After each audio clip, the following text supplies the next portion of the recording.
예수를 믿으면 어떻게 구원을 받는가?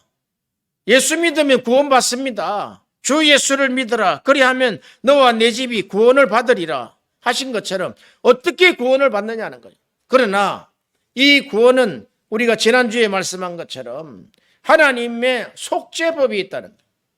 속죄법은 그 제사장이 그 죄를 지은 백성이 그 속죄 제물을 가지고 왔을 때, 안수를 할 때 그 속죄 제물이 하나님 앞에 드려지는 제물이 된다는 거예요. 그 짐승이 제물이 되어서 그 짐승을 죽임으로 말미암아 우리 죄가 속한다는 것을 하나님이 속죄법으로 만들어 놓으셨다. 그 제물을 하나님 앞에 번제로 태워드리고 나면 하나님이 그 죄를 사하신다는 거예요. 이스라엘은 이렇게 그 속죄법 안에 짐승을 잡아서 하나님 앞에 드림으로 말미암아 죄 사함을 받는 속죄법 외에는 없다 이 말이죠.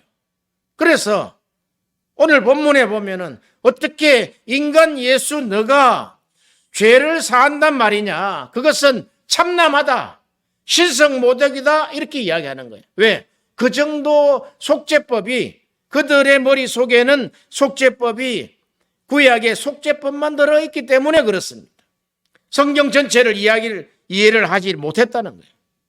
하나님은 이사야 53장을 통해서 이 이스라엘 및 이 열방을 속죄하기 위해서 오시는 분이 그리스도이시며 메시아라는 사실을 이미 알려주셨다는 거예요. 인생의 속죄를 위해서. 왜냐하면 이 죄의 노예요. 또 죄로 말미암아 하나님과 막힌 담이 생기므로 죄의 노예는 하나님의 진노가 머물지요.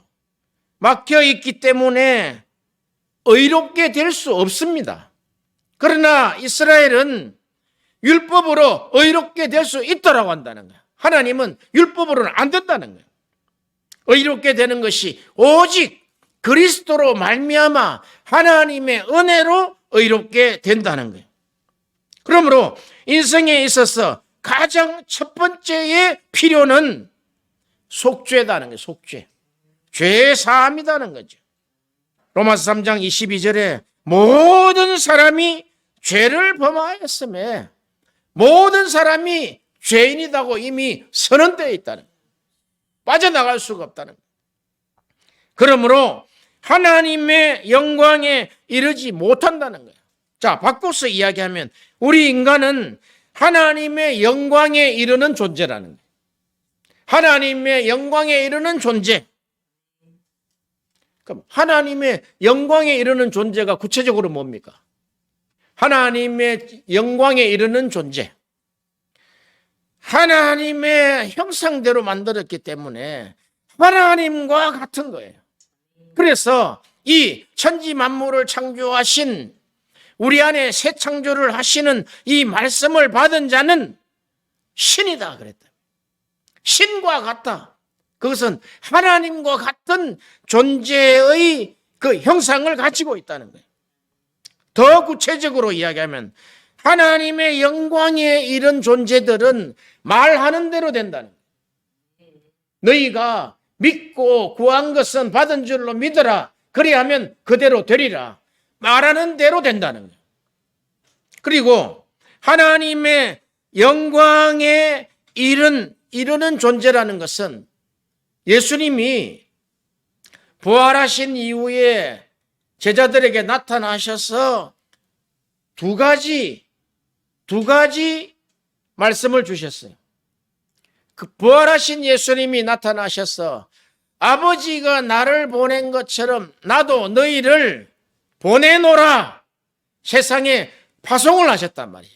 파송을 하실 때 두 가지를 주셨다는 거예요. 첫 번째, 그러므로 예수님이 입으로 후 불어서 이제 성령을 받아라 그랬다며. 이제 몇 날이 못 되어서 너희가 성령을 받을 것이다. 그것은 하나님이 오순절에 약속하신 것이다 이 말이죠. 십자가에 죽으신 이후에 50일이단 말이에요. 50일.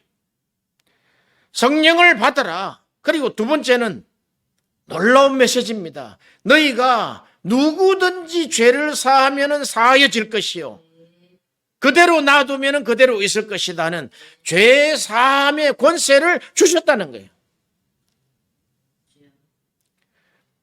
하나님은 예수 그리스도를 통해서 우리에게 모든 권세를 예수 그리스도께 다 전수하신 것처럼, 다 위임하신 것처럼 우리에게도 대위임 명령을 하셨다는 거예요. 첫 번째, 성령을 받아라. 성령을. 성령을 왜 받습니까? 우리가 날마다 기도할 때마다 성령을 부어주세요. 성령은 하나님의 일을 하려고 우리가 성령을 받는 거예요. 하나님의 일을 하지 않으면 성령 받을 필요가 없어요. 그냥 육신으로 살면 돼. 우리에게 성령을 달라고 하는 것은, 내가 성령을 주실 때 보면 주시는 자의 주권자잖아요. 성령을 주실 때 너를 하나님의 일을 할 수 있는 일꾼으로 사용하기 위해서 성령을 주신다는 거예요. 부활하신 예수님이 그들을 파송했잖아요. 이제 내가 너희를 보낸다. 파송자는 예수 그리스도다 말이죠. 그럴 때 너희는 이제 성령을 받아라. 성령을 받아야지 내 증인이 될 수 있다는 거예요. 이 일꾼은 예수 그리스도의 증인이라는 거예요. 이게 분명하지 않으니까 그냥 성령 받아가지고 그냥 자기 돈벌이를 하는 그런 것으로 전락해버리는 그런 것이 아니다 말이죠. 성령을 부어주시면 그것은 하늘로부터, 아버지에게서부터 온 것이기 때문에 우리에게 하늘의 은사를 주신다는 것입니다. 하나님 속에 있는 은사를 우리에게 주셔서 골고루 나눠주신다는 거예요. 필요에 따라서 너가 이런 사역하면은 이런 은사를 주시고, 너에게 가장 잘할 수 있는 걸 주시는데, 첫 번째는 성령을 구해라는 거예요. 성령을 구해라. 성령을 받으라 그랬어요. 두 번째는 이제 죄 사함을 선포하라는 것입니다. 너가 예수를 믿으면 구원을 받을 수 있다는 죄 사함을 선포하라는 것입니다. 우리에게 무슨 그런 죄 사함의 권세가 있겠습니까? 그러나 우리가 말씀을 자세히 보면은 우리 안에 예수가 있기 때문에, 우리 안에 예수가 살고 있기 때문에 죄 사함을 선포해라는 것입니다. 죄 사함을 선포해라. 왜? 죄 사함이 인간이 저주와 멸망 속에 묶여 있기 때문에, 선악과 이후에 자기의 생각과 자기의 뜻으로 살기 때문에 이제 너에게 죄 사함을 선포하노라. 예수 그리스도 이름으로 죄 사함을 선포하노라. 이것이 하나님이 하나님의 자녀들에게 주신 위대한 권세요. 이것이 하나님께, 하나님의 영광에 이르는 권세라는 것입니다. 할렐루야. 그러므로 죄 사함을 선포하면 즉시 속죄가 이루어지고, 그 성막에서 이루어진 제물을 드려서 그 차례대로 해서 속죄소에 들어가서 하나님 앞에 죄 사함을 받는 것처럼, 이제는 예수 그리스도께서 성령으로 자기 피를 들여서 그 속죄제를 완성하셨다는 거예요. 단번에 완성하셨기 때문에 그분 이름으로 죄 사함을 선포하면 바로 속죄가 이루어진다는 것입니다. 할렐루야. 이것이 우리 인간의 첫 출발점이다. 한 번 구원은 영원한 구원. 그건 굉장히 생각해 봐야 될 문제입니다. 한 번 구원을 주신 분은 그리스도시다 말이에요. 그리스도시다 말이죠. 그러나 우리에게 너희가 두렵고 떨림으로 그 구원을 이뤄 나가는 것 같이 가지고 있어야 된다 이 말이죠. 우리가 날마다 죄속함에 그 속죄한 예수 그리스도의 그 보혈의 찬송을 하는 이유가 뭡니까? 우리 인생은 다 선악과를 먹은 존재이기 때문에 계속해서 죄가 생성이 된다는 거예요. 인간의 뜻이 나온다는 거예요. 인간의 의지가 나온다는 거예요. 우리의 생각과 우리의 입에서 나오는 모든 것이 거짓이라는 거예요. 의인은 없으되 하나도 없다는 거예요. 모든 것을 거짓으로 말한다는 거예요. 왜? 선악과를 먹었기 때문에. 그리스도 예수 안에 있는 속량으로 말미암아, 속량, 속전을 드렸다는 거죠. 제물을 드린 것처럼 어린 양 예수를 드렸다는 거죠. 그리스도 예수 안에 있는 이 속량, 그래 주님의 공로죠. 이게 우리 공로가 하나도 없다는 거죠. 우리가 이야기하고 말하고 선포하는 것이 우리 공로라면은 그것은 잘못된 것입니다. 이것은 그리스도로 말미암아 선포된 말, 하나님의 뜻이 있는 것, 새 창조할 수 있는 이 죄사함의 선포, 예수 그리스도 안에 있는 속량으로 말미암아 하나님의 은혜로 값없이 의롭다 하심을 얻은 자가 되었느니라. 그러므로 하나님께서 그리스도 안에 계시사 세상을 자기와 화목하게 하시며 저희의 죄를 저희에게 돌리지 아니하시고 화목하게 하는 말씀을 우리에게 부탁하셨느니라. 우리는 이 땅에 하나님과 화목하게 된 자로서 우리의 직책은 화목하게 하는 직책이라는 거예요. 고린도후서 5장 19절에 있습니다. 하나님께서 그리스도 안에 계신다는 거예요. 이것이 삼위일체의 기본 근간을 이루고 있는 것입니다. 하나님께서 그리스도 안에 계시고 그리스도는 성령을 보내시기 때문에 하나님의 말씀은 삼위일체 하나님이 우리에게 전달될 때 이것은 태초에 하나님이 천지를 창조하셔서 새 창조를 이루는, 우리 인간에게는 새로운 창조를 이루시는 하나님의 말씀을 믿으시기를 바랍니다. 하나님이 죄를 알지도 못한 그리스도를 우리를 대신하여 죄를 삼으신 것은 우리로 하여금 그리스도 안에서 하나님의 의가 되게 하려 하심이라. 이 의라는 것은 하나님과의 화해됨을 이야기합니다. 자, 우리는 그러잖아요. 너희는 먼저 너희 삶이 가장 먼저 해야 될, 추구해야 될 그 관점이 뭐냐? 너희는 먼저 하나님의 나라와 하나님의 의를 구하라, 추구하라. 기도할 때 하나님의 나라와 하나님의 의를 먼저 기도해라는 거예요. 그 하나님의 의는 우리의 공로가 하나도 없다는 거예요. 오직 예수 그리스도의 공로다는 거예요. 히브리서 9장 12절에 염소와 송아지의 피로 아니하고 오직 자기 피로, 예수 그리스도의 피로, 또 구체적으로 얘기하면 성령으로 말미암아 오직 자기 피로 영원한 속죄를 이루사 단번에 성소에 들어가셨느니라. 이게 죄 사함이다. 이게 속죄법이다 이 말이지. 하나님의 속죄법을 이루신 그리스도, 그 그리스도를 우리가 찬송하는 것입니다. 할렐루야. 그래서 인간 최고의 고백은 우리가 하나님 앞에, 누가복음 5장 8절에 시몬 베드로가 이를 보고 예수의 무릎 아래 엎드려 가로되 주여 나를 떠나소서 나는 죄인이로소이다. 유대인으로 살았던 베드로가 비로소 재고백을 한다는 거예요. 유대인들은 속죄법을 알고 있어요.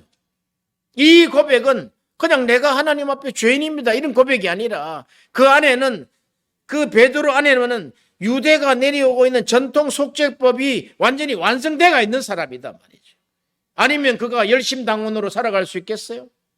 그런데 예수를 딱 만났어. 이 예수의 행적을 딱 보니까 대번 예수님 앞에 무릎을 탁 꿇어서 엎드려서 나는 죄인입니다. 이게 인간의 최고의 고백임을 믿으시기를 바랍니다. 오늘 본문에 보면 중풍병자가 침상에 들려서 지금 말씀을 전하고 있는 그 집에 지붕 기와가 떨어진 상태에서 위에서 달아내리는 장면이 있습니다. 그 중풍병을 고쳐달라는 최소한 4명은 들었을 거 아니에요. 4명은. 그리고 줄 4줄을 해서 내려올 때 뭐 그 안에 막 지붕이 부서지고 뜯어졌으니까요. 엉망진창 아니겠어요. 그런데 예수님은 그들의 믿음을 보시고 너가 죄 사함을 받았느니라 그랬단 말이죠. 우리가 중풍병을 한번 보십시다. 중풍병은 자기의 의지로 움직이지질 않아요. 자기는 이렇게 가려고 하는데 옆으로 간단 말이죠. 자기는 손을 바로 냈는데 이 손이 다른 데로 간단 말이죠. 이것처럼 몸과 마음이 생각과 뜻대로 가지 않는다는 거예요. 자기 마음대로라는 거예요. 그리고 이제는 굳어져서 이제 다리를 절고 이렇게 해서 곧 중풍병을 통해서 죽음으로 갈 수밖에 없는 그런 처참한 현실. 그 현실이 바로 우리가 현재 직면하고 있는 나의 현실이라는 것을 믿어야지 오늘 우리가 치료함을 받을 수가 있다. 속죄함을 받지 아니하면 우리가 중풍병을 이야기했는데 중풍병을 고침받아라 하지 아니하고 너가 죄 사함을 받았느니라 그랬단 말이야. 너희 안에 너가 가지고 있는 너 정죄가 이제 풀렸느니라. 정죄가 풀렸느니라 하시고 이제 너는 그 자리를 들고 지금 매달려서 해가지고 지금 침상에 매달려고 내려왔는데 자리를 들고 일어나서 걸어가라 그랬단 말이야. 이렇게 마태복음 9장 2절에는 이렇게 나와 있어요. 침상에 누운 중풍병자를 사람들이 데리고 오거늘 예수께서 저희 믿음을 보시고 중풍병자에게 이르시되 소자야 안심하라 너가 죄 사함을 받았느니라. 여기에 소자야 이 사람아 죄 사함을 받았느니라 이런데 원문에 보니까 프렌드로 나와요. 친구여 너가 죄 사함을 받았느니라. 아니 감히 하나님이신 예수 그리스도께서 자기는 하나님의 본체로 오신 걸 안단 말이죠. 친구야 너가 죄 사함을 받았느니라 하니까 사람들이 깜짝 놀라가지고 무슨 이런 참남한 말을 하느냐 이 말이에요. 하나님만 죄 사하는 권세가 있는데 어떻게 당신이 죄를 사하는 권세가 있단 말인가?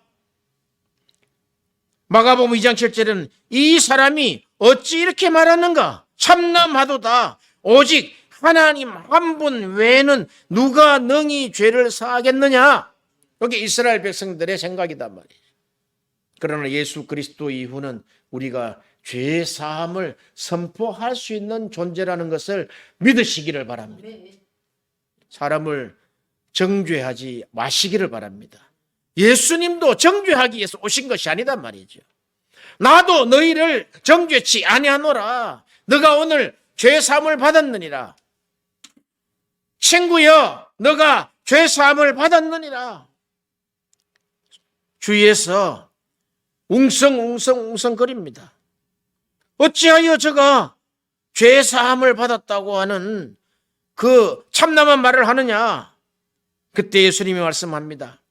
인자가 세상에서 죄를 사하는 권세가 있는 줄을 너희로 알게 하려 하노라. 하나님의 아들 인자, 사람의 아들이잖아요. 인자가 세상에서 이 땅에서 죄를 사하는 권세가 있는 줄을 너희를 알게 하기 위해서 왔다는 거예요. 이때는 십자가 죽으심 이전이죠. 그리고 중풍병자에게 말씀하시되 일어나 내 침상을 가지고 집으로 가라. 우리가 예수님이 이 땅에 오신 이유를 잘 알아야 됩니다. 예수님이 이렇게 말씀합니다. 너희는 가서 내가 긍휼을 원하고 제사를 원치 아니하노라. 이 내용을 한번 보세요. 내가 긍휼을 원하고 제사를 원치 않는다. 미가서를 인용을 했지요. 이것이 성막 앞에서 이야기되지 않으면 이해가 풀리지 않는 거예요. 성막에는 그 죄 사함을 위해서 하나님의 긍휼을 입어야 된단 말이에요. 하나님이 우리에게 원하시는 것은 긍휼이단 말이에요. 죄가 있는 죄인임에도 불구하고 하나님 받으신다는 거예요. 하나님이 만약에 정죄하는 능력만 가지고 계신다면 인간들 하나도 살지 못하지요. 지금 너가 한 짓이 어떤 짓인지 알면서 지금 그 죄를 사해달라고 짐승을 가지고 왔느냐, 이렇게 한다면 우리는 끝나는 거예요.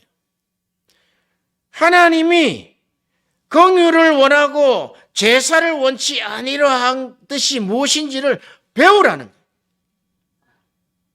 내가 의인을 부르러 온 것이 아니라 죄인을 부르러 온 것이라는 거예요. 그러면서 주님이 떠나실 때 마지막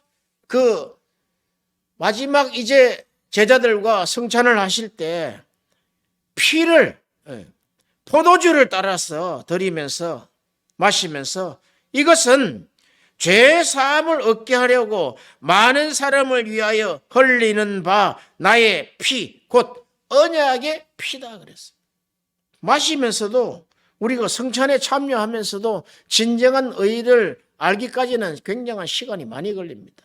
제자들도 그랬어요. 그날 주님의 그 떡과 포도주를 먹고 마시면서도 그것이 제자들에게 금방 알지 못하는 거예요. 다 도망가 버렸단 말이죠. 십자가 사건 이후로 다 도망가 버렸다. 그러나 주님이 다시 부활하셨어, 오셨어. 너희에게, 너희가 이제 아버지가 나를 이 땅에 보내신 것처럼 내가 너희를 보내노라. 성령을 받아라. 그리고 가는 곳곳마다 죄 사함을 선포하라. 너희가 죄를 사하면은 사해질 것이다. 그래서 선교사가 가는 곳에 성령을 받아야 되고 죄 사함을 선포하고, 그 외에는 두 가지 외에는 필요 없어요. 나머지는 알아서 다 하신단 말이죠. 그렇게 해서 예수께서 이 땅에 오셔서 자기를 딱 드러내실 때 인자가 세상에서 죄를 사하는 권세가 있다는 것을 알게 하게 하기 위해서 오셨다는 거예요. 그러나 이것을 먼저 눈치챈 사람이 있어요. 세례 요한입니다. 보라! 예수님이 나오시는 걸 보고, 보라! 세상 죄를 지고 가시는 하나님의 어린 양이로다. 세상 죄 짐을 이제 짊어지고 가시겠다는 거예요. 왜? 그게 이사야 53장에 나오니까.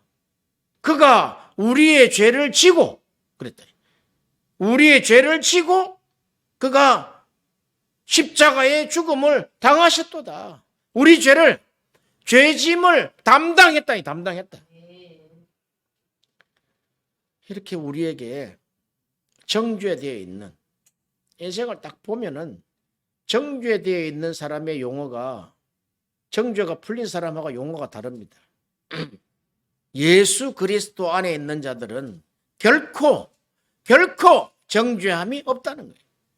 예수 그리스도 안에 있는 생명의 성령의 법이 죄와 사망의 법에서 우리를 해방했. 우리가 누가복음 7장에 보면은 많은 죄 사함을 받은 향유 옥합을 깨뜨려 예수님 발에 부으신 여인의 사건이 있습니다. 여기는 너가 많은 죄를 사함을 받았다, 그렇게 이야기합니다. 누가복음 7장 47절에 이러므로 내가 네게 말하노니 저의 많은 죄가 사하여졌도다. 이는 저의 사랑함이 많음이라. 사함을 받은 일이 적은 자는 적게 사랑하느니라. 죄 사함의 양입니다. 양. 그냥 우리가 예수 믿고 우리가 구원받았습니다 하고 얼굴을 그냥 철판을 깔고 뻔뻔하게 이야기하는 사람은 그 죄 사함을 작게 받은 거예요. 죄 사함을 많이 받은 그 한 여인을 보세요. 자기 전 재산을 통해서 향유 옥합을 사서 예수님 발에 부었다는. 그것은 자기 전 인생을, 자기 많은 죄를 사하신 주님을 사랑함으로 그를 위해서 전 인생을 다 드렸다는 그런 이야기입니다.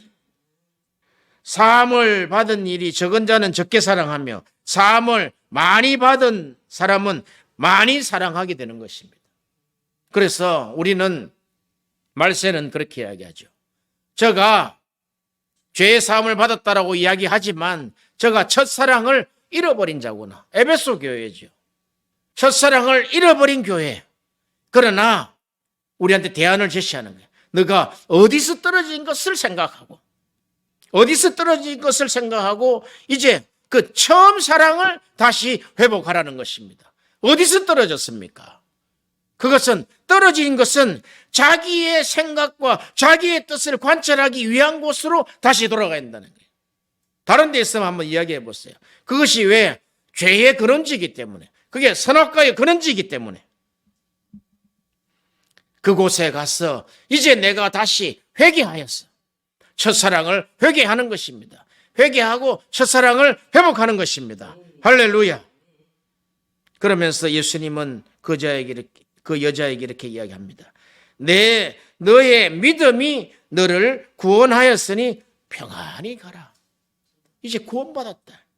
이제 하나님과 이 화목함이 이루어졌다는 거예요.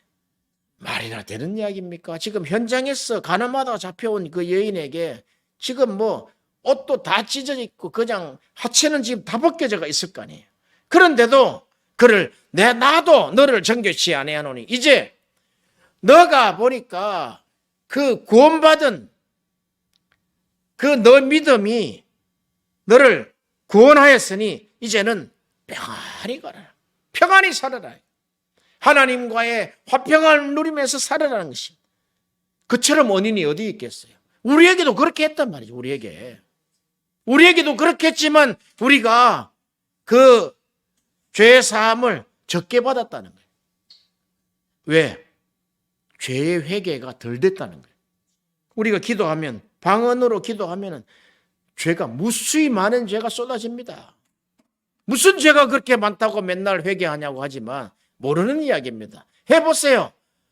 그러면서 아버지 이런 것도 생각나게 하셔서 죄를 말끔히 씻어주니 감사합니다. 이제는 하나님을 더 사랑할 수 있도록 그 죄의 사함이 더 많아진다는 거예요.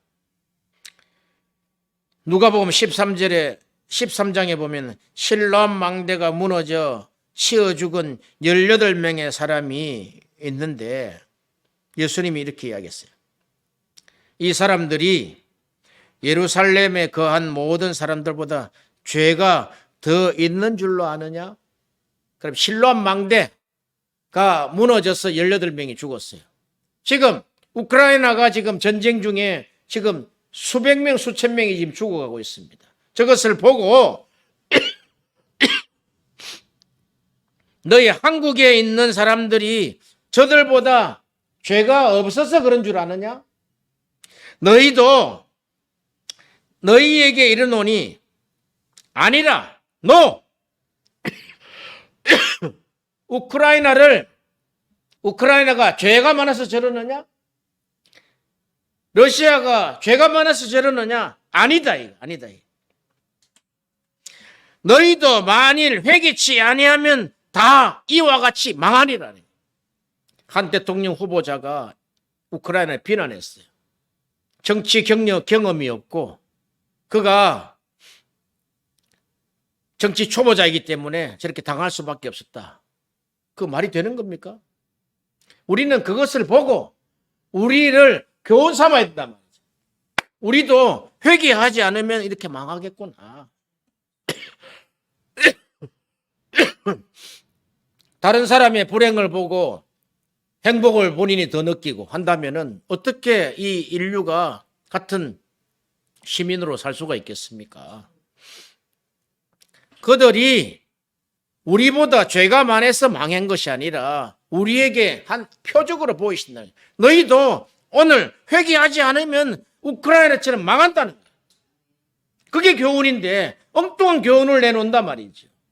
그러므로 이 죄 사함은 선교의 궁극적 의의입니다.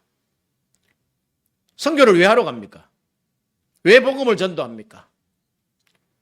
예수를 믿지 않는 자에게 죄 사함을 선포하는 거예요. 할렐루야.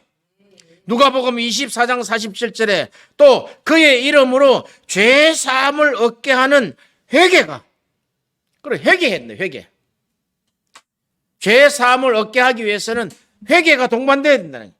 회개가 예루살렘으로부터 시작하여 모든 족속에게 전파될 것이 기록되었다는 거예요. 구약 성경에. 너희는 이 모든 일의 증인이라. 볼지어다 내가 아버지께서 약속하신 것을 너희에게 보내리니 너희는 위로부터 능력을 덧 입히울 때까지 이 성에서 유하라. 지금 우리 모든 인생은 하나님의 의를 전파하는, 하나님의 자녀들은 하나님의 의를 전파하기 위한 군병들이단 말이에요. 그 군병들은 위로부터 능력을 더 입히울 때까지 이 성에 유하라. 골방에 유하라. 성막에 유하라. 이 그리스도의 십자가의 군병들은 시작이 그렇다면 시작이. 위로부터 능력을 더 입힐 때까지 하늘로부터 급하고 강한 바람 같은 성령이 더 입혀질 때까지 너가 기도하는 이곳에서 준비하라는 거야. 네, 성령이 임하시면 일 시킬 거니까. 그러면서 예수님은 제자들에게 그렇게 이야기합니다. 아버지께서 나를 보내신 것 같이 나도 너희를 보내노라. 이 말씀을 하시고 저희를 향하여 숨을 내쉬며 가라사대 성령을 받으라. 너희가 네 죄든지 사하면 사하여질 것이요 네 죄든지 그대로 두면은 그대로 있으리라. 우리는 이 명령을 버렸단 말이죠. 어딜 가더라도 죄를 사하라는 거예요. 죄를. 예수 그리스도 이름으로 죄를 사하라는 거예요. 요한복음 20장 21절에서 23절입니다. 죄를 사하는 권세, 죄를 사하는 것을 선포하라는 거예요. 모든 족속에 가서 죄 사함을 선포하라. 그러면 하나님이 하실 것이다. 그 명령을 베드로는 그대로 받았습니다. 사도행전 2장 38절에 베드로가 가로되 너희가 회개하여 각각 예수 그리스도 이름으로 세례를 받고 죄 사함을 얻으라. 이거다 말이죠. 우리 선교의 대명령은 이거다고. 너희가 회개하여 각각 예수 그리스도 이름으로 세례를 받고 죄 사함을 얻으라. 그리하면 성령을 선물로 받을 것이다. 이렇게 너희가 새로운 인생으로 출발해라는 거예요. 할렐루야. 사도행전 2장 38절에 이렇게 우리에게 하나님의 자녀, 구속함을 받은 하나님의 자녀들이 대위 명령을 받았는데 그것은 너희가 어디를 가든지 어떤 족속에게 가든지 죄 사함을 선포하라는 거예요. 그 죄 사함은 너희가 각각 회개하여 예수 그리스도 이름으로 세례를 받고 죄 사함을 얻어라. 그리하면 성령을 선물로 받을 것이다. 얼마나 따뜻하고 포근하고 얼마나 우리에게 위안이 되고 너무 얼마나 멋있는 이 베드로의 한 그 행적을 한번 보세요. 베드로의 첫 사역에 나온 이야기란 말이죠. 한번 보십시다. 사도행전 2장 38절에 한번 가봅시다. 예수님이 하신 그 대위 명령을 그대로 실현하고 있는 장면이란 말이에요. 사도행전 2장 38절에 그 사도행전 2장에 보면은 오순절 날 성령을 받은 그 베드로가 성령을 받은 베드로가 지금 설교를 하잖아요. 설교 중에 나온 말이단 말이죠. 설교를 하니까 그 이스라엘 성에 모인 사람들이 이 말을 듣고 마음에 찔려 베드로와 다른 사도들에게 물어 이르되 형제들아 우리가 어찌할꼬? 그럼 어찌할꼬? 이 예수를 하나님이 주와 그리스도가 되게 하셨다니. 너희가 십자가에 못 박은 이 예수를 하나님이 주와 그리스도가 되게 하셨다 하니까 어떻게 하면 되느냐 이제. 그 메시아를 죽여버렸으니까. 그랬더니 베드로가 이르되 너희가 회개하여 각각 예수 그리스도의 이름으로 세례를 받고 죄 사함을 받으라. 그리하면 성령의 선물을 받으리니. 이 약속은 너희와 너희 자녀와 모든 먼데 사람 곧 주 우리 하나님이 얼마든지 부르시는 자에게 하신 것이라 하고 여러 말로 확정하여 권하며 이르되 너희가 이 패역한 세대에서 구원을 받으라 하니 그 말을 받은 사람들이 세례를 받으며 이날에 신도의 수가 3,000이나 더하더라. 그들이 사도의 가르침을 받아 서로 교제하고 떡을 떼며 오로지 기도하기를 힘쓰니라.